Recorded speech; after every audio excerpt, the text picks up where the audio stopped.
So first of all, as always, I'd like to say shalom and welcome to this special Talking Memory event. First, they killed my father, a daughter of Cambodia remembers, a conversation with Loung Ung. My name is Medine Shachar, and I work at the Ghetto Fighters House as a guide and as an educator. I want to welcome our global audience from all over the world, as you can see in the chat box, including our friends and colleagues from Holocaust museums and institutions and centers, academics and students from universities, historians, and our many, many friends who attend our Talking Memory series. A special welcome to the survivors, as always, and their families that are with us today. We want to thank everyone for their support and interest in our programs. And today's program is in partnership with our dear, dear friends at the South African Holocaust and Genocide Foundation and Classrooms Without Borders. And I just want to say that it is because of your support and your mission to raise awareness about genocides around the world that inspired the making of this program today. And now I would like to invite Miguel Cohen, the CEO of the Ghetto Fighters House, to give the opening remarks. Thank you. Thank you, Medine. Shalom and welcome. I am honored to open today's International Talking Memory program that will deal with one of the worst acts of genocide the world has known in the second half of the 20th century. Almost 30 years after the end of World War II and the Holocaust. And though it seemed as if the world had learned from the most terrible war in humanity, especially the most powerful countries that brought the downfall of the Nazi regime, the United States and the Soviet Union, we discover that these same countries were involved in what was happening in Cambodia before and during the terrifying regime of Khmer Rouge.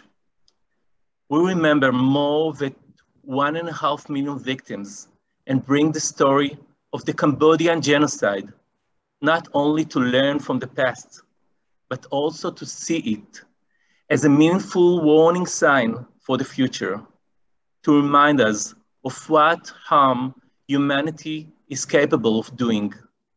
This warning sign is even more significant as we witness the crisis now happening in Afghanistan. I want to thank our partners, the South African Holocaust and Genocide Foundation and Classrooms Without Borders. I also want to thank Medine Shachar for organizing this important event with our partners. And on a personal note, Loung Ung, your story has touched me very deeply. I carry it with me as an inspirational story and a source of strength that helps me to continue our work in the Ghetto Fighters at the Ghetto Fighters House and to learn from the past, to make sure that such devastating events do not continue, and that not one boy or girl will feel threatened anywhere at any time. I wish us all an enlightening and enriching event. Thank you. Thank you, Miguel. Today's program will be a conversation with Loung Ung. And when we were planning this program, it was clear to me that my dear colleague, Tali Nates, would be the best person to have a discussion with our special guest today. So I would like to introduce our two speakers today. First, Tali Nates. She's the founder and director of the Johannesburg Holocaust and Genocide Center and chair of the South African Holocaust and Genocide Foundation, one of our supporters tonight. She is a historian who lectures internationally on Holocaust education, genocide prevention, reconciliation, and human rights. She was one of the founders of the Holocaust and Tutsi Genocide Survivors Groups and Rwanda Genocide Survivors Services in Johannesburg. Born to a family of Holocaust survivors herself, her father and uncle were saved by Oskar Schindler, and unfortunately, as we know, the rest of her family did not survive. And Loung Ung is a best-selling author, activist, and co-writer of the Netflix original movie directed by Angelina Jolie, based on her memoir, First They Killed My Father, released in September 2017. In recognition of her work, the World Economic Forum selected Loung as one of the 100 global youth leaders of tomorrow. Loung was born in 1970 in Phnom Penh. By 1978, the Khmer Rouge had killed her parents and two of her siblings. And she was forced to train as a child soldier. And of course, Tally will be talking with her about her experiences. In 1980, she and her older brother escaped by boat to Thailand, where they spent 5 months in a refugee camp before relocating to Vermont through sponsorship by the United States Conference of Catholic Bishops and a parish in Burlington. 15 years after her escape, Loung returned to Cambodia and learned that 20 of her relatives had died at the hands of the Khmer Rouge regime. This realization compelled her to devote herself to justice and reconciliation in her homeland. Returning to America, Loung served as a spokesperson for the Campaign for a Landmine-Free World from 1997 to 2005, a project of the international campaign to ban landmines, which was co-recipient of the 1997 Nobel Peace Prize. She has since made how many trips? Over 40 trips, I think, back to Cambodia, maybe more. Loung's memoir, First They Killed My Father, A Daughter of Cambodia Remembers, was a recipient of the 2001 Asian Pacific American Librarians Association Award for Excellence in Adult Nonfiction Literature. And it has been translated and published in many languages. She also wrote 2 more books, Lucky Child and Lulu in the Sky. A daughter of Cambodia reunites with the sister she left behind. Today, she has shared her messages of building resilience, healing from trauma, civic service, activism, and leadership across the world. Loung is the subject of an hour-long documentary for TV and was a contributing writer for the groundbreaking film Girl Rising, profiling 9 girls from 9 countries, including Cambodia, who are struggling against odds to achieve an education. And with these introductions to these 2 amazing, strong women, I want to give the floor to Tally Nates. Thank you so much, Medine. Thank you all for coming today. It's so heartwarming to see so many friends from all around the world joining us. And tonight we are going to learn together more about the genocide in Cambodia. But I thought before I start the conversation with Loung Ung to tell you a little bit, for those of you that are not familiar perhaps with some of the details of the harrowing events of the Cambodian genocide, to tell you a little bit about it. During the Cambodian genocide, about 2 million people were killed, anything between 1.7 to 2.2, and we don't know until today how many, in fact, were killed. They were killed, of course, by the Khmer Rouge regime between 1975 and 1979. What is really interesting, and many do not remember that, is that before its independence in 1953, Cambodia was a French colony. Also, what people do not remember is that during the Vietnam War, many thousands and thousands of Vietnamese refugees flooded into Cambodia, and that the US bombing campaign killed probably between 50 to 150,000 Cambodian citizens. All that brought to a revolution by the Khmer Rouge. And they were very well organized, led by Pol Pot. They took Cambodia in April of 1975. Within hours of invading Phnom Penh, the capital, they began removing people from their homes and instituting discriminatory policies to create its new communist paradise, democratic Kampuchea. They systematically emptied urban areas, separating families and forcing people into the countryside. They closed schools, factories, and hospitals, and banned radios and even music. They attempted to create an agrarian society based on communist ideology and principles, and many people were considered class enemies or agents of imperialist powers. Those targeted included anyone that the Khmer Rouge felt threatened this ideology. That included people with different political views, people with education, people of different ethnicities or religions, And professionals, including teachers, by the way, Pol Pot himself was a teacher, but teachers, doctors, former government officials, all were murdered. They actually divided society into two groups, old people and new people. And the old people were peasants who lived in the countryside and were idealized and considered people you can trust. The new people included nearly everyone else. City dwellers, intellectuals, people of non-Khmer ethnicities, even Buddhist monks. People who wore glasses, for example, or spoke a second language were targeted. And the regime believed that all those were too educated and dangerous. They were all forced into slave labor in the killing fields, which were communal farms where many died from exhaustion, malnutrition, and disease. They also created prisons like S21 in Phnom Penh, where they tortured and killed their perceived enemies. And there were more and more enemies that they perceived as their enemies, even Khmer Rouge people. Anyone who wasn't designated as ethnic Khmer peasant was targeted, and those perceived to be unsupportive of the regime's policies and actions were also regarded as enemies and killed. The genocide ended in early 1979 when the Vietnamese army invaded Cambodia and defeated the Khmer Rouge.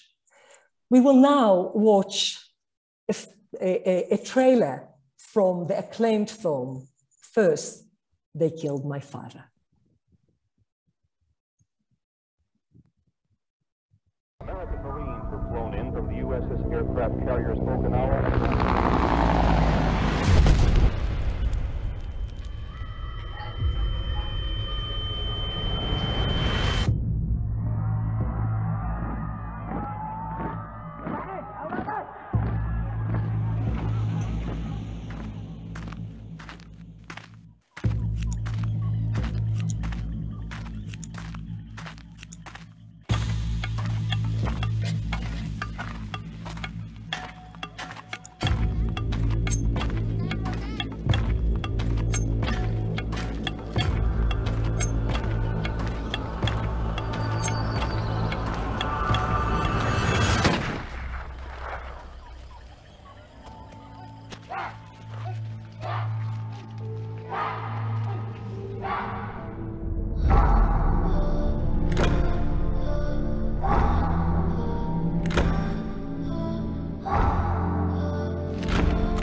Loung Ung, it is such an honor to welcome you to our event today.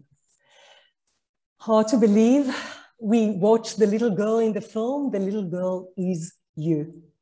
Your book and film, First They Killed My Father, are so moving, like Miguel said, so touching. The film is available, by the way, on Netflix for those of you who have not watched it yet. And I really, really call all of you to try and watch the film. Tonight, we cannot wait to learn more about your life and about the process of writing of your book. And I would like to start by a quote from you, your words. The story was always there, and it wouldn't go away. My memory was never silent. Loung, let us start at the beginning. Tell us a little bit about your childhood, about your family, growing up in Phnom Penh before the genocide.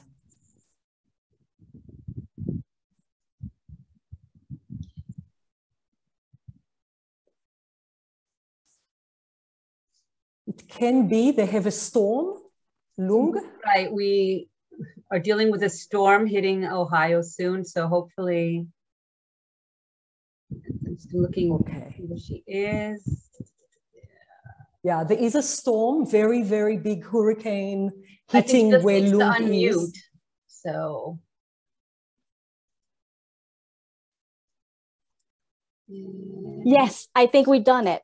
Yes. Okay. Good. Excellent. Apologies. I was trying to unmute and the unmute button wouldn't work. So welcome. We are so pleased that you joined us. Hopefully you heard my opening question. Would love you, first of all, good evening, good morning, good afternoon. I'm not sure in what time zone you are, but very, very moving film, very moving book.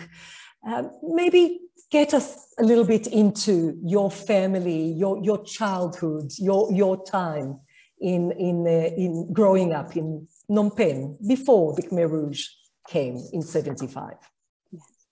Thank you so much, everyone, and Mr. Cohen for that wonderful introduction, and Tally and everybody organizing this Talking Memory event, and for having me here. I have to say it is an honor and a privilege and very moving and touching to speak to people who know why this is important, why it is important that we share stories of survivals and resilience. And I have to also say that I have been so taken care of by you all and by your kindness and generosity of spirits that I'm not as nervous as I normally am when I speak to people. So I thank you for that. As where I came from, as you already shared, Tally, I was born in Cambodia in 1970. So it's a long time ago for some people, but sometimes it doesn't feel all that long to me, especially considering how young I was when all of that happened to me. I was only 5 years old when the soldiers came into my city.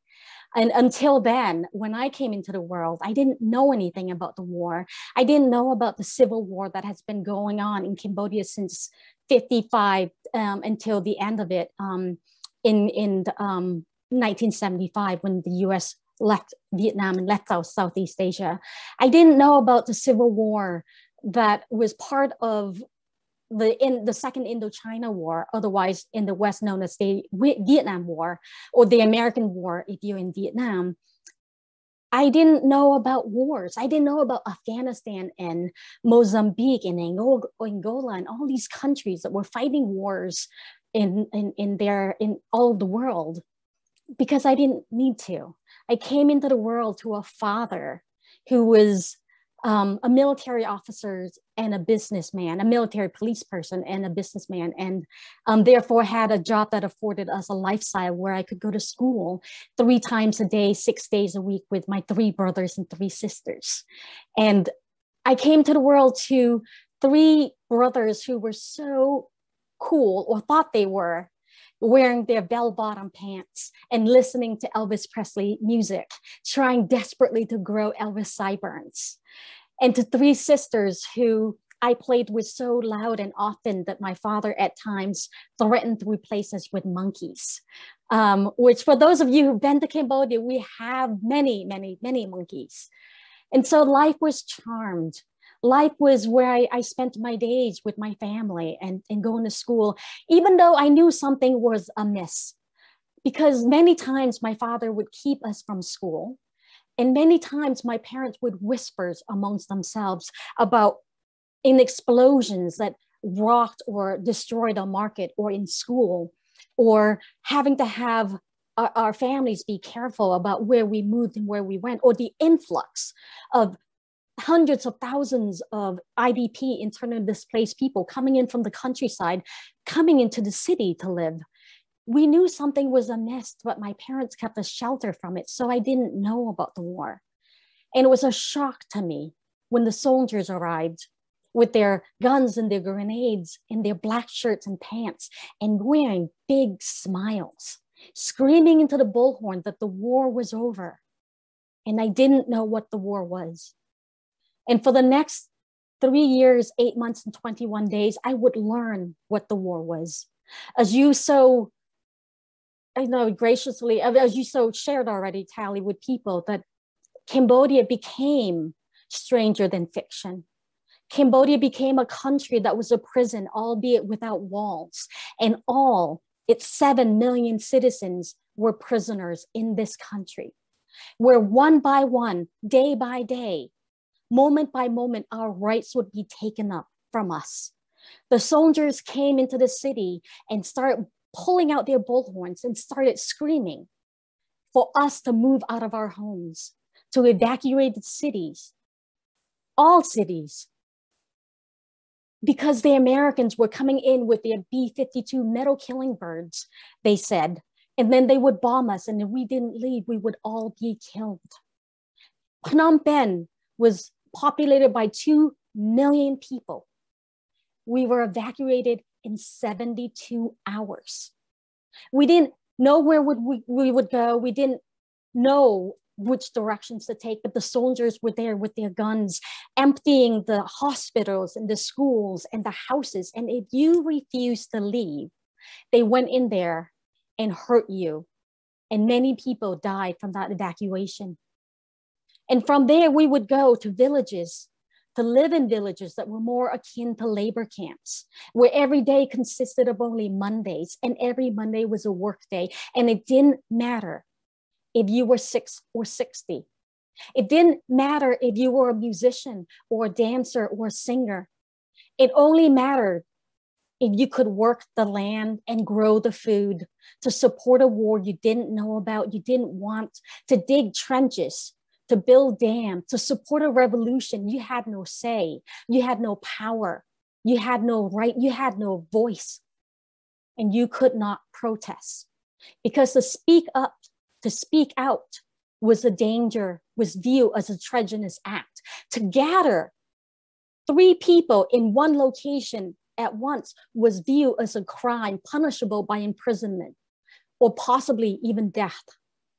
And so little by little, day by day, we saw our rights taken away. We moved from one village to another where soldiers gathered us around. And in that first moment, I remember as a child, the soldiers took our clothes from our backpacks, dumped them into the village squares, and flicked a match and lit them all on fire. And for the next 4 years or so, we would wear black shirts and black pants every single day. We were told what to say, how to wear our hair, what to call our parents, so that they were no longer our individual, loving persons. They were now just comrades. We were told when to eat, where to sleep, when to travel. We lived in fear. I knew from then on, at 5 years old, that to survive, I had to become dumb, deaf, mute, blind, invisible, just so I could have the privilege of taking that next breath, just so I could live. Because if I messed up, if I wasn't paying attention, if I somehow outed myself as a person who came from a family or from the city who were targeted because of my biracial parentage, my mother being Chinese, my father being Cambodian, of someone who actually went to school, of somebody who spoke Chinese and Cambodian and was studying French. If I somehow let the soldiers knew my background and didn't hide myself enough, it wasn't my life only that I would endanger, but the lives of my parents and sisters and brothers and loved ones. And so I hid myself so completely, so silent, that for that 3 years, 8 months, and 21 days, I do not remember the sound of laughter of my own or another person. I do not remember a moment of play. I do not remember moments of peace or hope.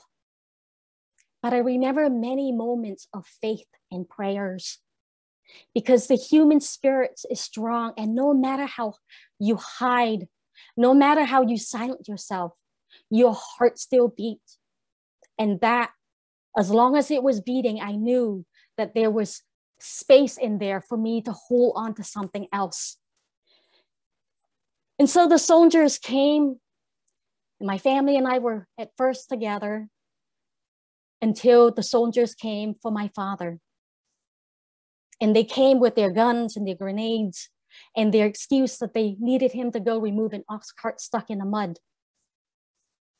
When he walked off with the soldiers that night, I remember the sky being a palette that was painted with brilliant magenta and gold and red and pink.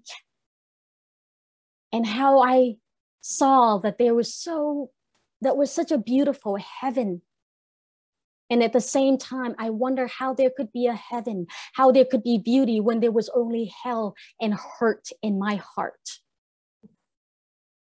And still, I held on to hope that someday, one day, this war would end. When it did, on January 7th, 1979, I was 7 years old. I was 9 years old. And it would come too late for an estimator of 1.7 to 2 million Cambodians who would die from starvations, disease, hard labor, and executions out of a population of 7 million people. What would we do? What would I always ask American students who have read my book and speak to me? I wonder, what would a nation do where over a quarter of your population was to perish in a span of 4 years? How would you rebuild? Where would you go? Where would you find sanctuary for your heart, love for your heart, and your spirituality that had been so truncated and cut short by war? Where would you find these things again? And those are the things I have spent the last 4 decades searching and looking. Those are the journeys that I have spent the last 4 decades hoping to find again. Yeah, and it's such a journey, and this is the journey that I would like to unpack a little bit with you. And it's never easy. It's never easy, even after 40 years. It's the little girl is always there. The 5-year-old is always there. The terror, the trauma that we know today is the genocide in Cambodia. You didn't know that. You lived it. You didn't give it a name, as you said. So maybe can you reflect on the impact of the loss of your parents, your sister, of all your family members? That loss, what impact did it have on you? What was the impact of the indoctrination on you? Because you also were part of that system of the Khmer Rouge of indoctrination. How do you deal with it? How do you deal with the trauma? How do you deal with the trauma over the years, and how do you deal with the trauma today? Yeah.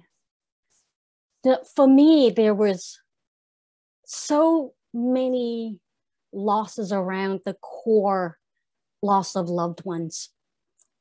I lost my parents, 2 sisters, and 20 other relatives.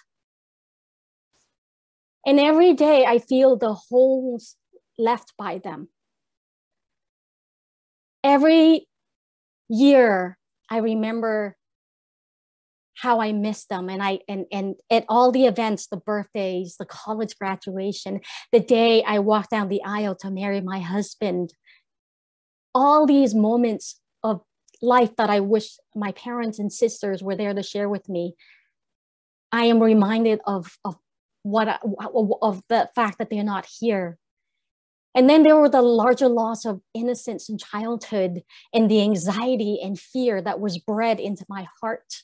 The fact that in America, my friends every 4th of July did not cower in fear when the fireworks explode over their heads, and when they look at the fireworks at the fairgrounds or the celebrations and eating their hot dogs and hamburgers and applauding how wonderful that was. What a great show.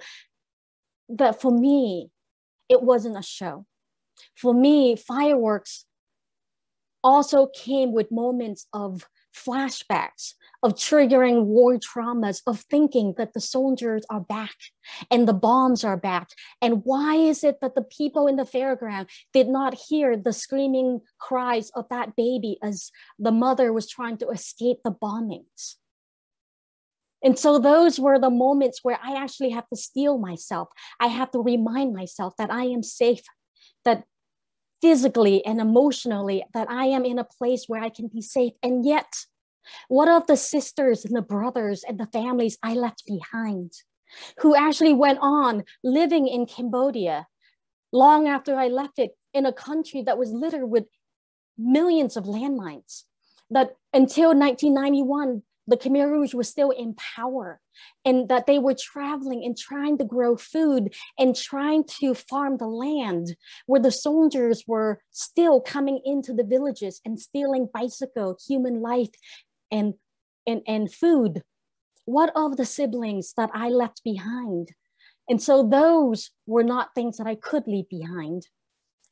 And then there were the larger, also even more than that, of the anxiety and depressions that I found myself having to deal through growing up, when my body turned from that of a young girl to a young woman.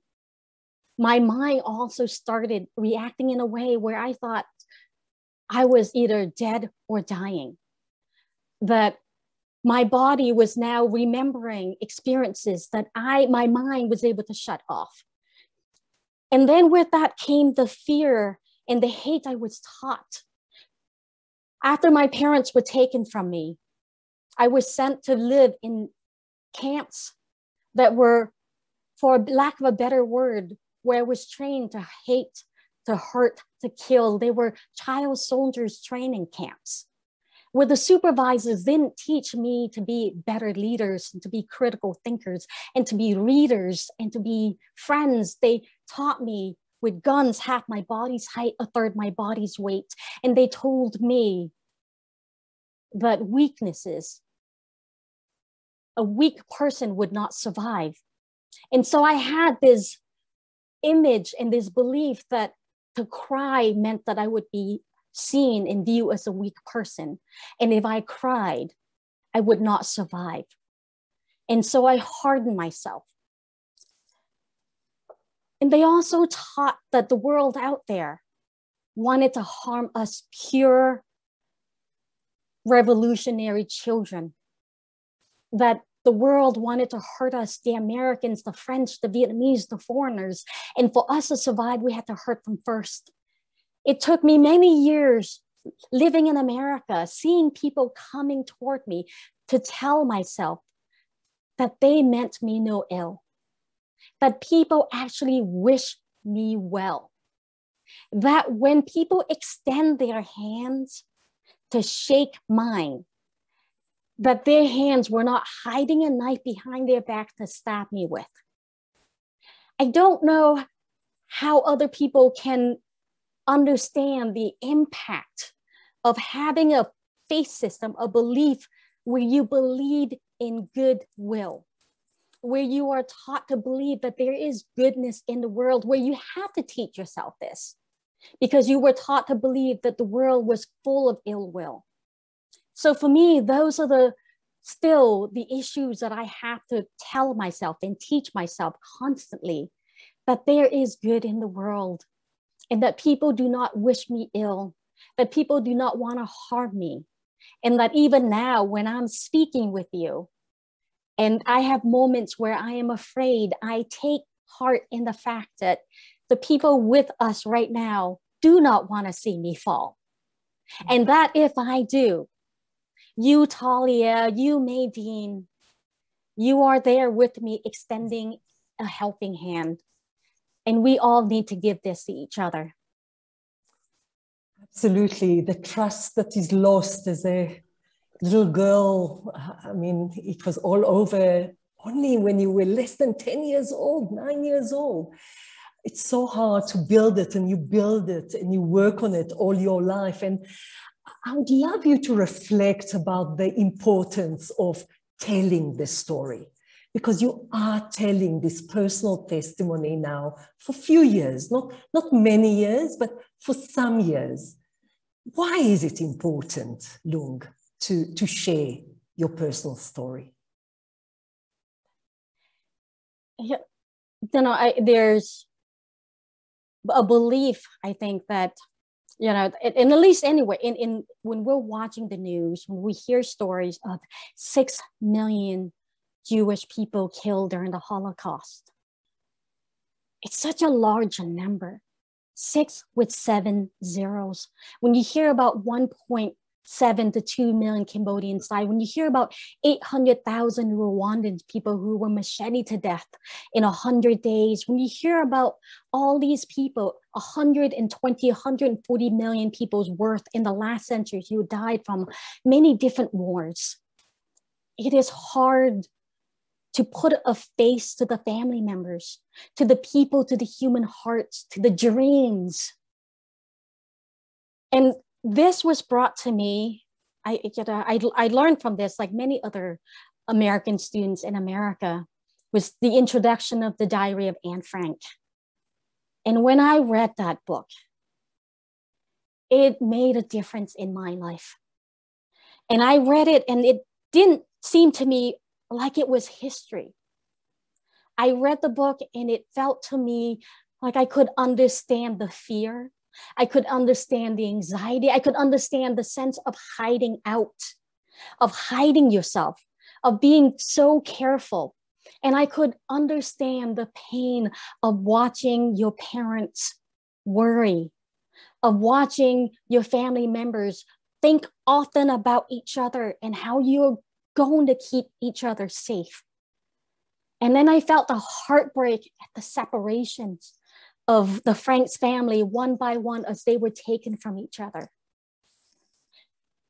And it broke my heart.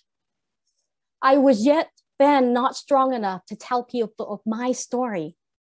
I could not speak to people of my story. My friends, when I was growing up in America, didn't know about my story, didn't know about Cambodia.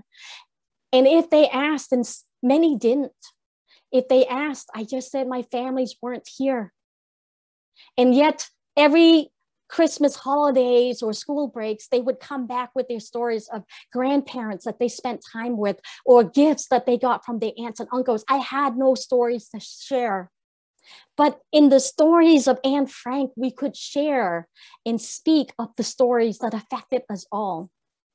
And so for me, it was the first book that taught me about the importance of putting a human face on these larger issues of war, of tragedies, of horrors. And then when I was a little older, somebody gave me a second book that would change my life even more. And it was Viktor Frankl's Man's Search for Meaning. That book blew my mind. That book taught me so much that it wasn't just our individual story that was important to share, but that we as individuals, all our stories are connected to each other. That we are connected, that what happened in the Holocaust is connected to what happened to Cambodia, to Rwanda, to Bosnia, to many different places in the world, that we are all a part of the human race. And that if we could speak our stories and vibrate each other's heartstrings, that sometimes we go through life, we live life in such a fast moving time with so many things that we think are important, that we forget that we need to pay attention to the vibrations of our heartstrings, to the importance of life. And story is the umbilical cord of what connects us to one another, what connects our human life to our humanity, what connects our hearts to our spirits. And so I think for me, it's not just the importance of sharing my story, but in doing so, I get to be connected to the larger story of our human story. Yeah, absolutely. You know, now you're speaking about Viktor Frankl, and I was so moved when I read what you said about reading Men's Search for Meaning. You said, a friend gave me a book that would save my life.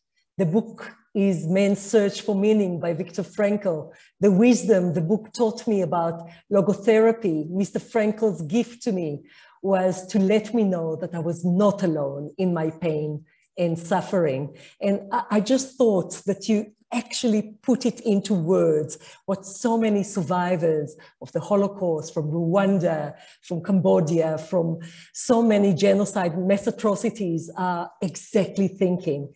What is the meaning of my life?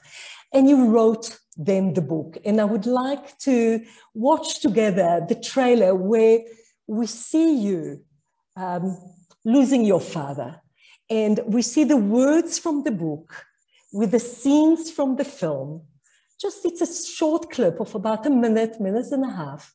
And just to see how the book and film are coming together. Let's watch it.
So you wrote the book.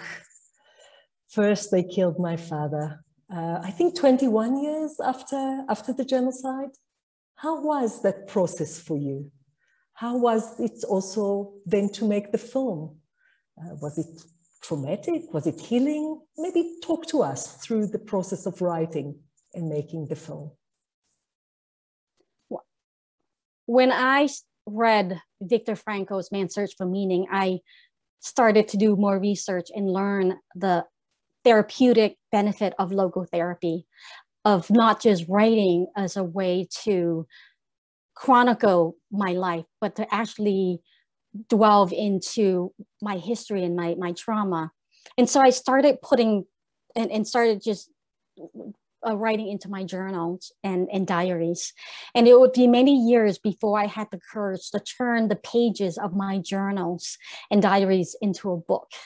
And for me, the process of writing the book was so therapeutic and cathartic. Because when you experience trauma, in my experience in wars and anything that's painful to you, I think that the traumas and the pain exists like a dark clouds over your head constantly. And for me, it was as if the clouds followed me everywhere. And it's, you know, dark and rumbly and scary, and at times it would explode and become thunders, and it would shoot and cause me pain, and I would not have any control over when I would react, when I would cry, and it was almost as it was too much. Writing was a process where I could, with my pen, poke it into the dark clouds of trauma and pulled one by one an experience, a story, a vignette that I could manage and describe that onto the pages, and then have power over it. There is power in naming the things that you are afraid of. There is power in naming the things that haunt you. And so I would do that with my pen, solitary. And with making the film, it was a community of experience. It was an experience where it wasn't just mine alone, but where I was shared and where I would share it with 20,000 people who worked on the film. It was such a privilege to be in Cambodia, to work with 20,000 extras, Cambodian actors and cast and production designers and makeup artists and costume designers and musicians and all the people who were either descendants or survivors themselves of the Khmer Rouge Genocide. Now, I believe many of us here together know the benefits of being with people who've had a shared collective trauma, and you can, in a way, speak the same language. Having grown up in America, where I was speaking a completely different language of trauma to the people I was living with, to be in a place where I didn't have to speak my fears or my pains, but when I was on a movie set, and if I was having a moment, another Cambodian would be next to me. A hand would reach for mine. A palm would just be gently placed on my back. Somebody was with me all the time. And these were the people who themselves were traumatized and victimized and were survivors. And we were all there together with the same common goal of wanting our stories to be told. We all put our DNAs and our imprints onto the screens, onto the films, because we wanted people to know. That for me was so, it was such a gift. It was spiritual in a way. I went into making the film fearful of the moments that I thought would shatter me.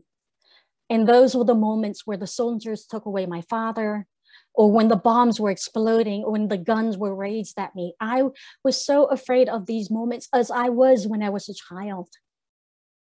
But as an adult going back, the moments that shattered my heart were not these, because I now have my voice. I have my allies. I have my support. I have my work. I have my belief in doing what is right in our world and fighting injustices. But the moments that I could not take back from the soldiers were when my parents and my siblings and all 9 of us sat down at a dinner table. And even though the people who sat down for dinners were actors playing my families and parents, I felt their presence. I felt their spirits. And my child's heart in that moment wanted nothing more than to sit back at that table with my families.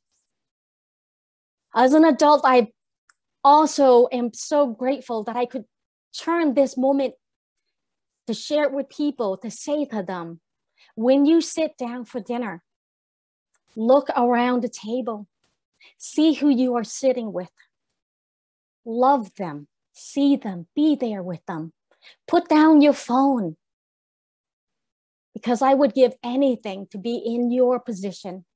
I would give anything to just have one more dinner with my family.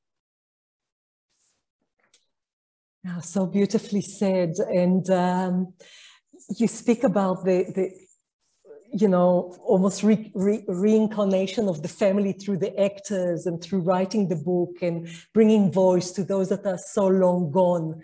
But one more thing that you do, and you do amazingly well, and it is so important, you educate the world about the genocide, because the world has very short memory.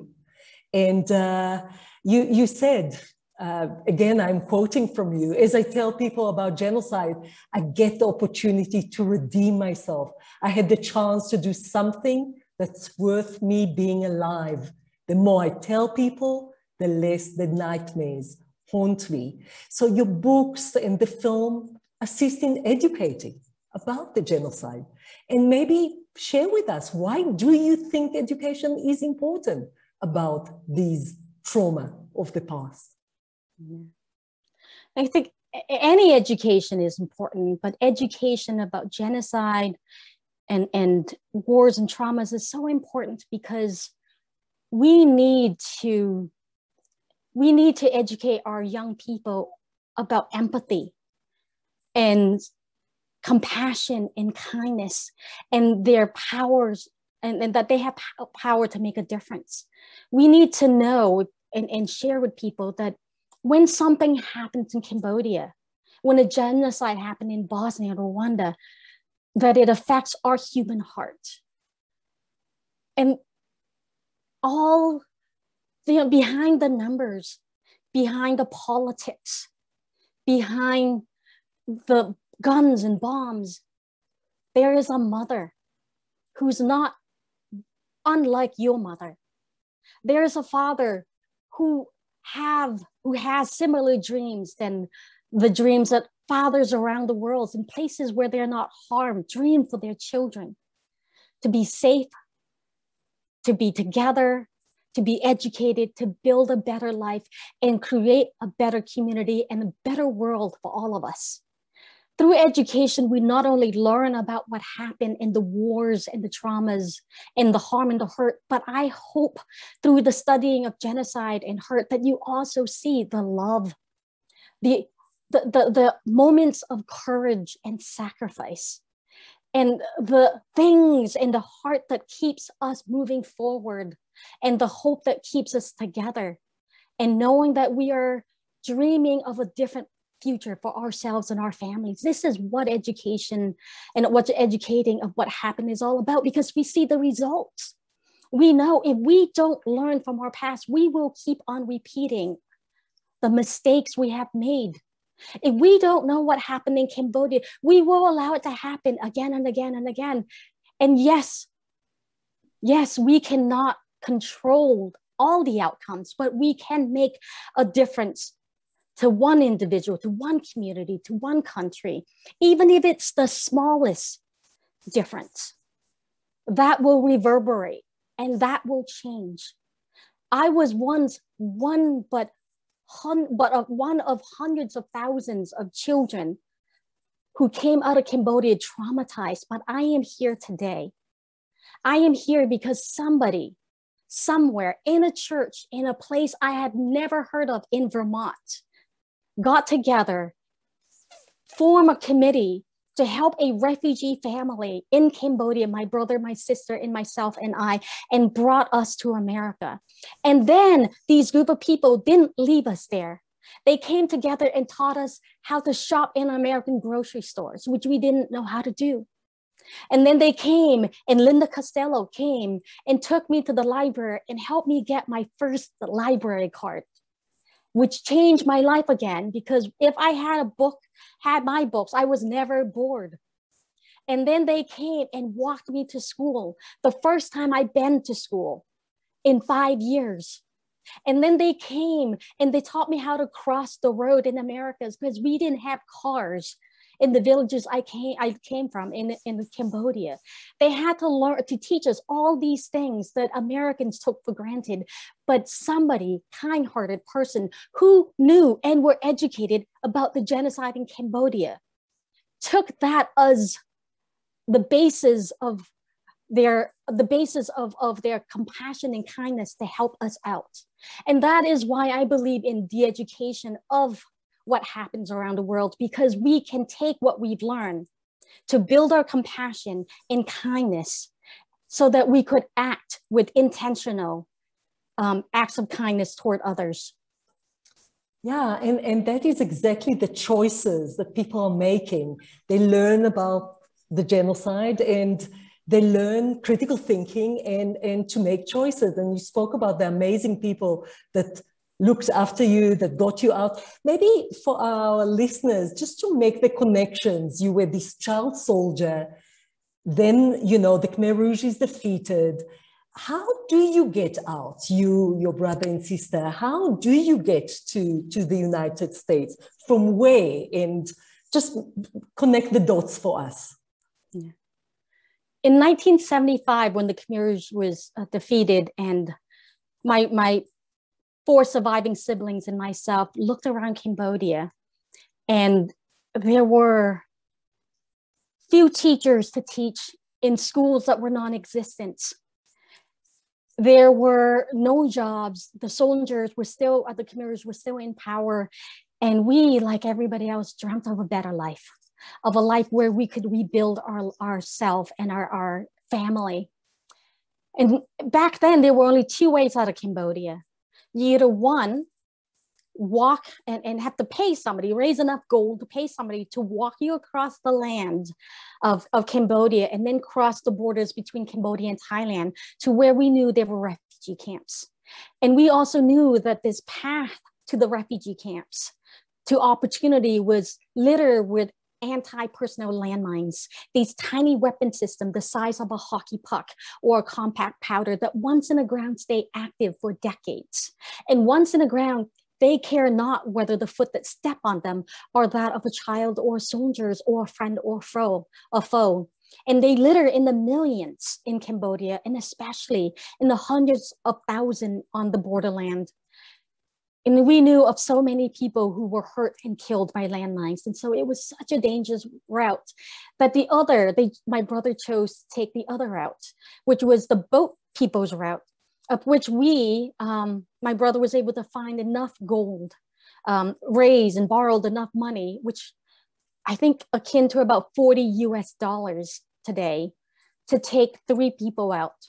Himself, he was 21, and his wife, and he had to choose one of 4 siblings to take with him. And I was chosen because as the youngest sibling, it was the family's belief that if we made it to safety, I would have the most number of years to get an education. And that was the reason I was chosen. But to leave behind my family, my culture, my language, we had to then get onto a tiny boat to go from Cambodia to Thailand, of which they put a tarp on top of us and put fish on top of the tarp. And then from Vietnam, we got on another boat to go from Vietnam to Thailand. That was a 4-day, 3-night journey where many other boats were, and our boats included, were attacked by pirates and people were hurt and harmed. And eventually we made it to the refugee camp, and it was 6 months after that we made it, and we arrived to America as refugees. The journey cost us all the gold we could borrow, left behind all the siblings we did not know and could not tell if they were safe, and didn't know if they were safe and couldn't tell them if we were safe. We had no connections with them. And it took us a year, and it would be 15 years before I was able to go back to Cambodia and reunite with my families again. Wow, what a story. And of course, some of it is in your books and in the film. As time is running out, I want to ask you perhaps 1 or 2 other questions and then open to our wonderful audience that have lots and lots of questions too. I had the honor of working with colleagues and survivors from Cambodia for many years, and also had the honor to visit Cambodia, one of my last trips before COVID in 2019. You visited, of course, at least 40 times after, and then making of the film there after the genocide. So can you reflect, do you think that how is the country doing? Is the country still suffering from a collective trauma?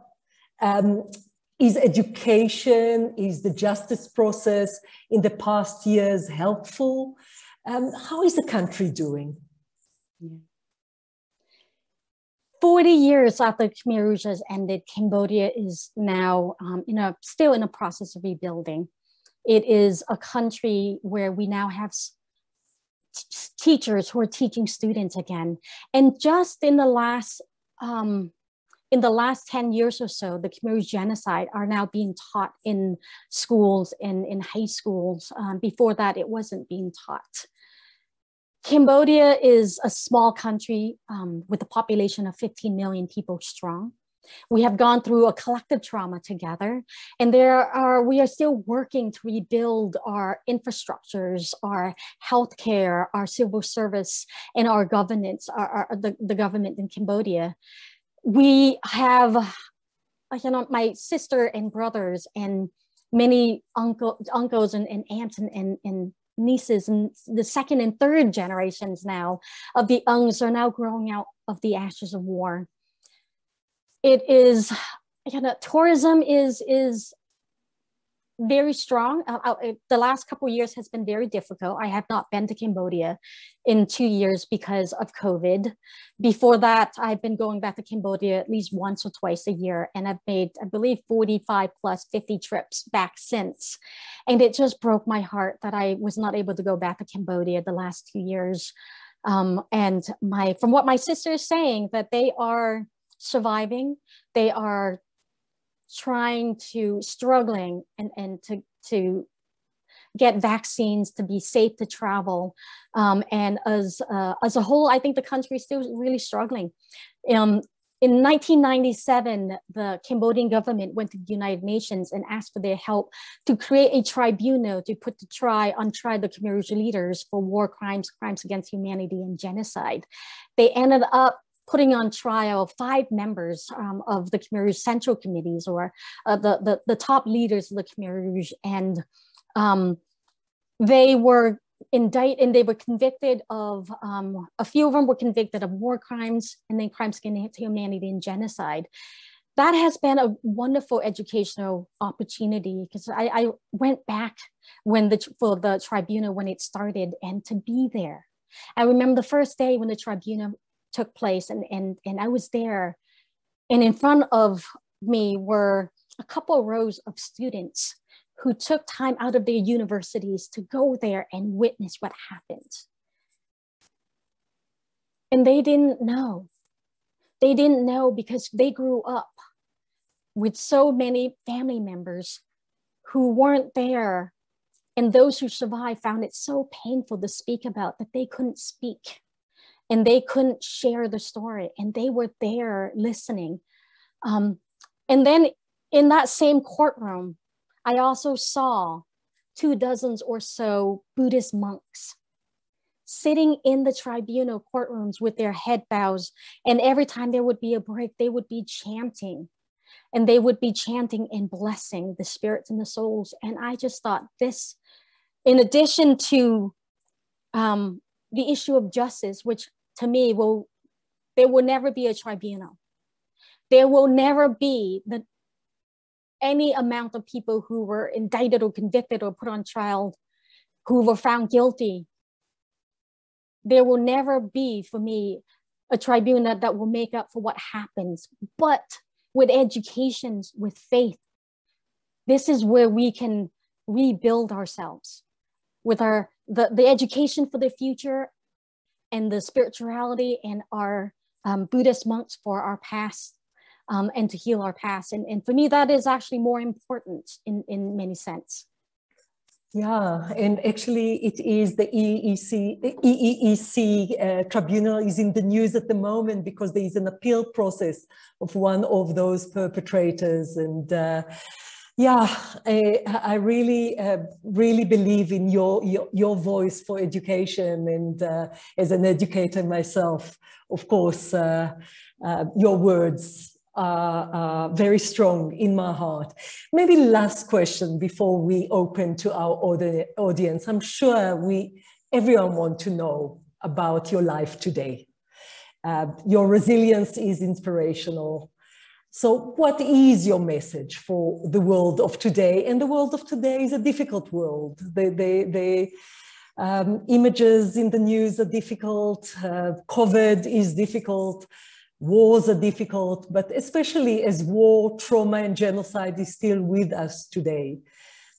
Tell us about your message for all of us today. I believe that if you ever had a broken heart, it does not mean you are broken. The circumstances, my circumstances, broke my heart and shattered it.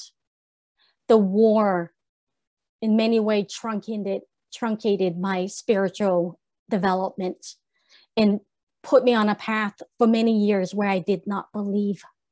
I did not believe in humanity. I did not believe in the gods. I did not believe in the kindness of the human heart. And I thought I was broken because of that. I thought I was damaged.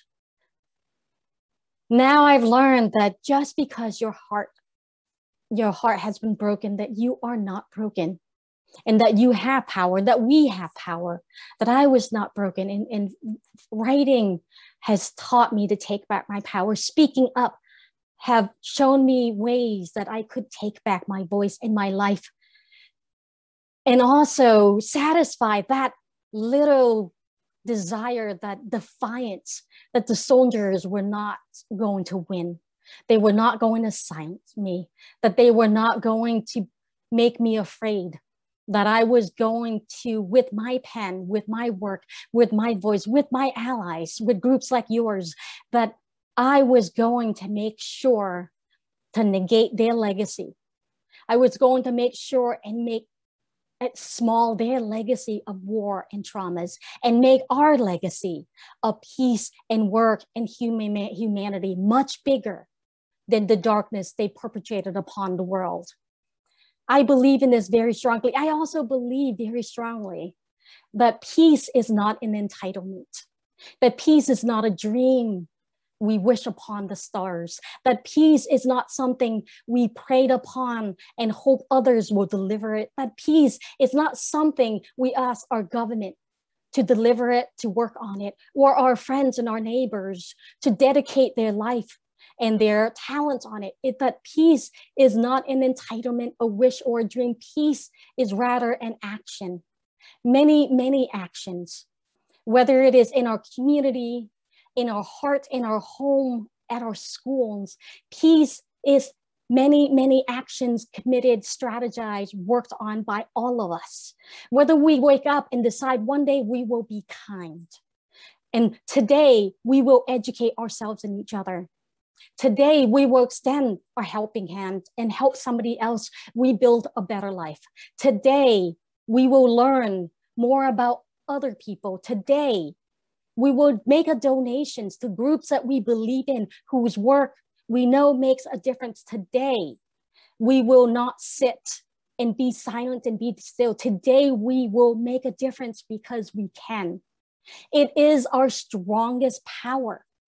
It is the power to make a difference in every which way, whether as a mother, a daughter, a sister, a musician, a baker, a dancer, a writer, an activist. We need to all be involved in this work of making peace, because this is the only one world we have. And if we don't make peace on this world, where are we going to go? Where are we going to live? Therefore, we need to make this work for us. And when we do this work of making peace in whichever beautiful way, in whatever authentic voice and abilities and time frame you have that fit for you. When we do this peace work, we not only change the lives of people we want to assist, we change ourselves.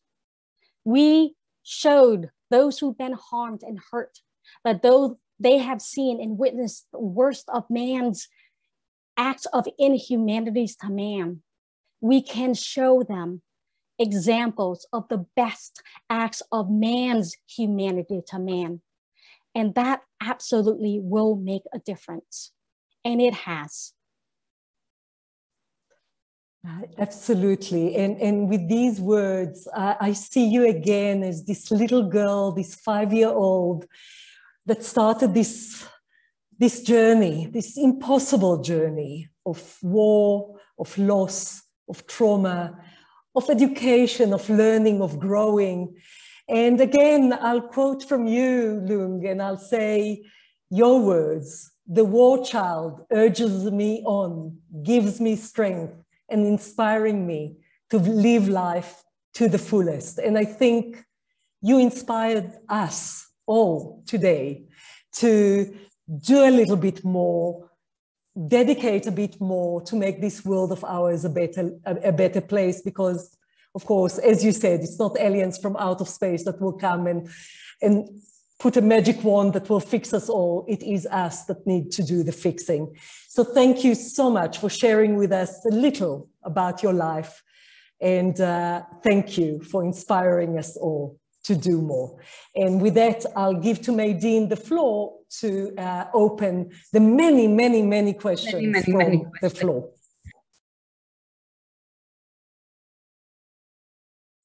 You're muted, Maydeen.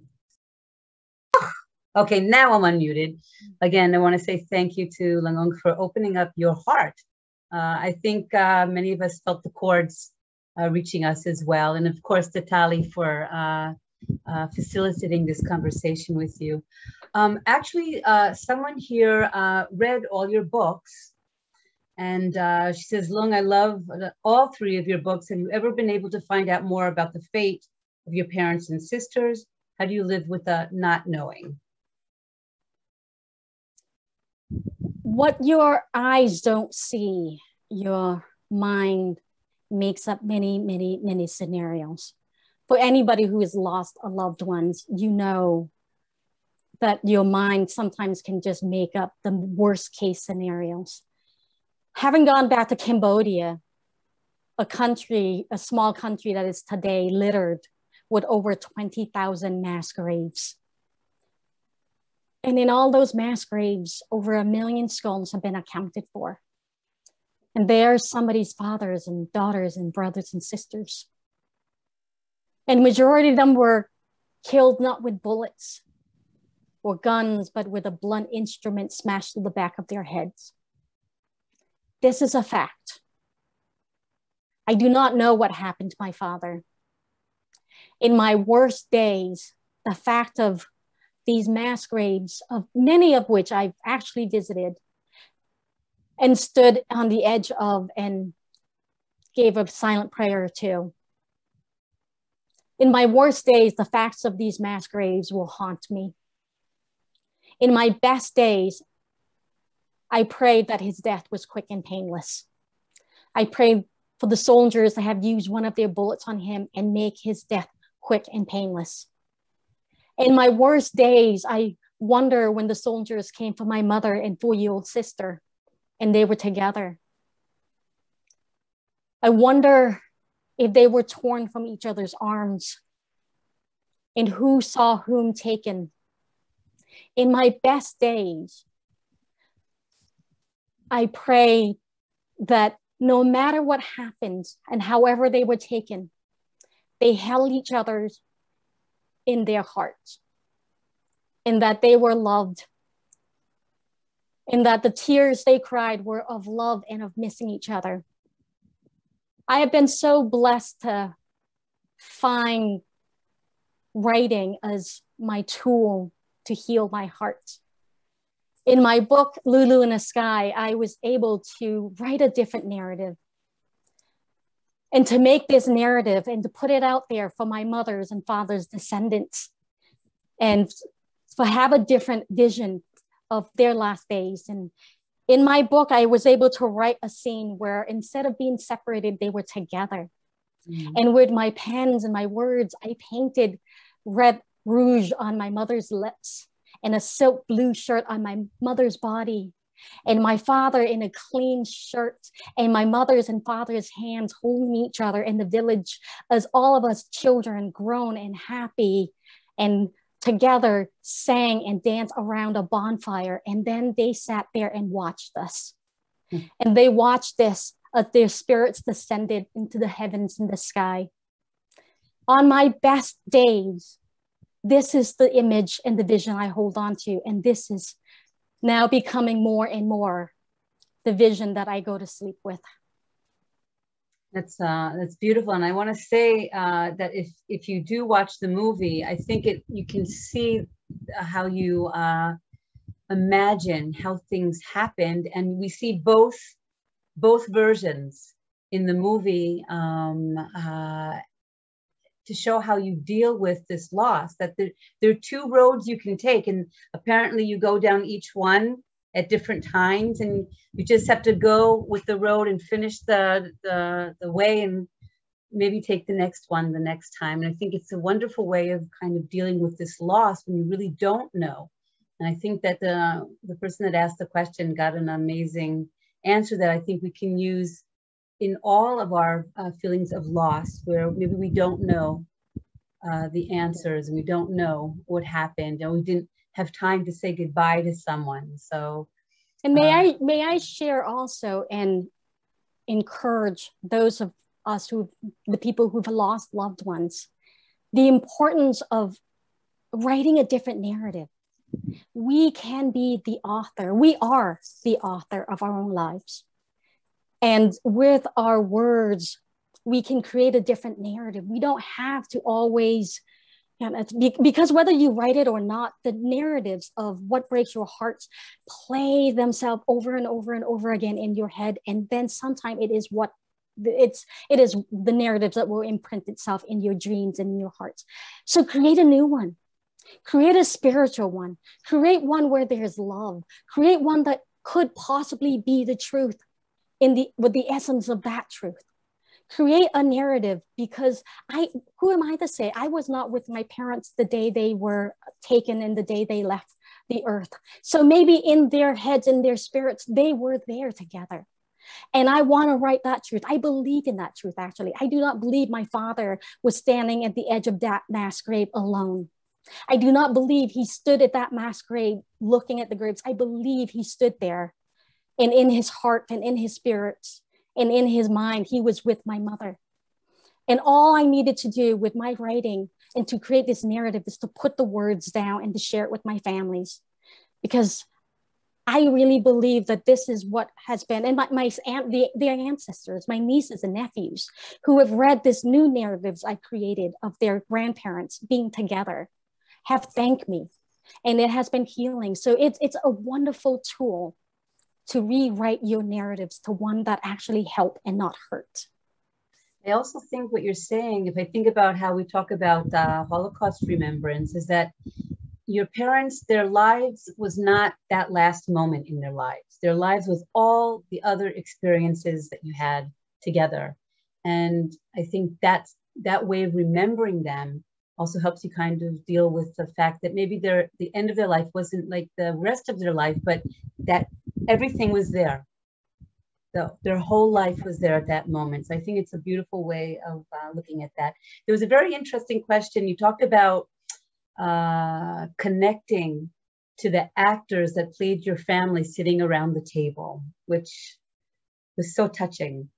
Someone asked, was there a screening in Cambodia of the movie, and how did the Cambodian people react to watching the film? Yes, we had 7 screenings in Cambodia. We had 7 screenings, and the last, and the reaction and the support was overwhelming. And in Cambodia, we didn't take out ads. We didn't tell people people knew a little bit that we were going to be in such and such a town. And at the last screening, we were expecting 4,000 Cambodians to show up. We were screening the film on a big screen in a old soccer field, and we were expecting maybe 4,000 or 5,000 people. I believe the estimate was that close to 20,000 people came. And to watch the film, and people came with their mats and their families, and it was just on the ground. We don't put up chairs in Cambodia. People came with their bamboo mats, and then their rice and their water and their blankets, and then we all just sat on the floor. And to watch the film with 20,000 people, and Angkor Wat was 2,000 people, in Phnom Penh 7,000 people came in, and it was just overwhelming. And the things that Cambodians said to me afterward was, how did you make it so real? And was that hard? And my answers, and that was from the young people, from the older people who went through it. We were just there supporting each other. But for the younger people, I said to them, we needed to make it real and make it hard, because war is hell. It is hell. Harming somebody, whatever you believe, however, wherever you lean politically, one way or another, when you pick up a gun and you fight a war, it is hell, whether you are the soldiers or the victims, whether you are the journalists or the mother. It is hell, and we must not forget that. And we also needed to show them glimpse, I think what really broke their hearts was the glimpse of love and family and togetherness. And that for us, we needed to honor the people we were telling the story of. And them coming together was a way to honor the people who went through the Khmer Rouge genocide. So it was received so overwhelmingly well that I was moved and still am moved. That's incredible, because I know that there's a problem with memory spaces in Cambodia and in Rwanda. It's not for the actual people who suffered, but maybe for another agenda. So just to hear that the movie could actually be a vessel to bring healing and remembrance and to bring it out in the open in such an authentic way is very moving to hear. I think that I want to have, not a question, but I do want to share with you what one of our, someone in the audience wrote. Alexis, I can't say the last name, I think it's Sizzy. She says, thank you for sharing your story. I have had my students read your book and watch both the film and interviews with you. Your story resonates with my high school students and they draw strength from your resilience and hope. And I just want to do an end note that I grew up in the 1970s. I was never taught, obviously in America, I was never taught about the genocide in Cambodia. And I think that hopefully programs like this, your book and the movie are ways to share with people not only your story, but the need, your passion to have this story pass on, not only as a personal story, but as a message that we have to remember what people are capable of doing and that we have to look for peace. And also, I think one more thing that I think we're all going to take with us, that even though you have a broken heart, it doesn't mean you're broken. And I think that maybe that was the most powerful message that you brought to us today. And then we can see in front of us a strong, inspirational woman that can tell her story safely without fear and share it with us. So I want to thank you again, Loung Ung. May I also add that the heart is the strongest muscle in the human body. And for as many times as it breaks, it has the ability and capabilities to heal. With that said, that we are all, none of us got here on our own. That we are here because of each other and the empathy and compassion and kindness given to each other. And that even today, the person, the strength I have has also, it's made stronger because of support Nadine and Tally and everybody involved in this have done so well to be kind to me. And I keep bringing this point because I just think it's so important that sometimes we devalue what we do for each other. Sometimes we look at how the world is changing and who are the agents of change in our world. And we think of it as somebody who's famous or big or large and well-known, but that every day, and not giving the value and the full credit for the everyday ordinary people who are doing extraordinary things to make this world a better place, to make this world a safer place, to make our community more livable. I, right now, can think of so many people who helped me to be here. And for this, every time I think, I hear and I'm grateful for your kind words. Every time I hear this, I just want to thank all the people who helped me to be here. Mm-hmm. Every time I hear people say that I am strong, I want to thank Maya Angelou for her book, I Know Now Why the Caged Bird Sings. Every time somebody say, I am so grateful you're speaking, I want to thank Anne Frank for her diary. Every time I hear people say, I like your book, I want to thank Viktor Frankl for teaching me to listen to my own voice. And so all of us need to value that what we do for other people will affect their life in their ways, in their days, in ways we don't know, and from people we may never ever meet. But I am still very grateful to all of them. Absolutely. Thank you so much. And if you're already saying thank you, I also want to say thank you again, first of all, to our amazing audience. I will send you the chat because there's some incredible things being said there. We don't have time for so many responses, but also to thank our partners for today's program. As you said, Tali Nates, but also the South African Holocaust and Genocide Foundation. We have representatives from the 2 other Holocaust museums as well, and also Classrooms Without Borders. Again, these 2 partners had the insight and the ability to talk about genocide and not just about the Holocaust. And I think because of that, and because of the programs that they do, we were able to join in and bring you here. It was really one of the first things that I discussed with Tali over a year ago, that what do you think about Loung Ung? Maybe we should try to talk to her. And she's like, yes, absolutely. And I'm so thankful that we were able to do this. It was canceled once and we were worried about today with the storm. And in the end, everything worked out and the dark cloud didn't bother us. So I wanna again say to everyone, thank you for joining us today. Thank you for being an amazing audience. Thank you for your questions and your comments. And Loung Ung, thank you again for, opening your heart and sharing your incredible story with us. And Tali, thank you so much for being our facilitator. I couldn't have thought of a better person to talk with Loung Ung. And of course, we hope to see everybody again after the Jewish holidays in October.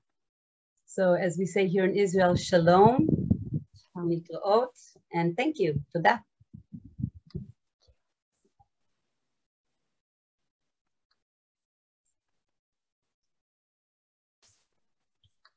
Everybody's speedily going out now.